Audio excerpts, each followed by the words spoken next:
Thanks, Angela Stiegler. It's great to get a glass of water from you again.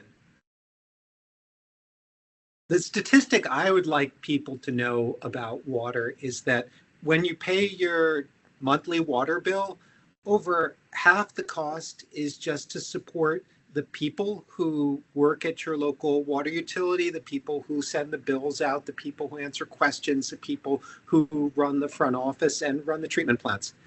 And the rest of the money that you pay them really is to keep the system running, to fix the pipes that might be breaking, to keep things operating correctly, and to go out and fix leaks. So that means that when it comes time to making investments in our water systems to make them more resilient and more sustainable, the types of technologies that we're working on these days won't have a big impact on people's bills. In fact, when you look around the world at the cities that have some of the highest water rates, they're not the ones who put in the most sophisticated technologies. They're usually the ones who are struggling with the management of the people and the operations.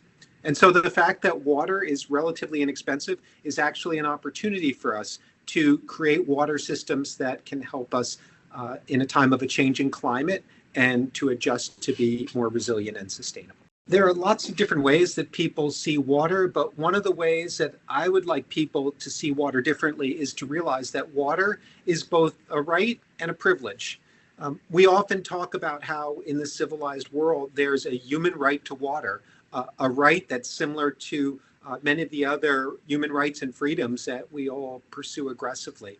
And once we realize that there's a human right to water, it changes the way we think about investments in providing people with a safe and adequate water supply.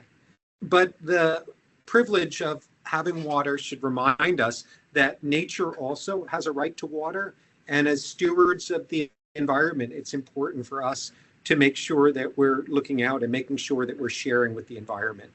So those of us who've had the privilege of water security have an obligation, and that obligation is to ensure that other people and the environment is not impeded as we realize our human right to water and all the great things that water does for us.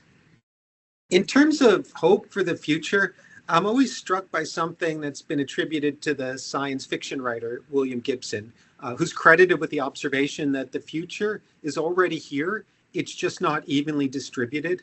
And in my travels around the world, my meetings with people who are on the front line of developing new water technologies or pioneering new ways of managing water, I see a future where water is abundant, water is safe, and water is affordable. And I think the inspiration that we get from people in different corners of the earth who are making progress in these areas should be an inspiration to all of us.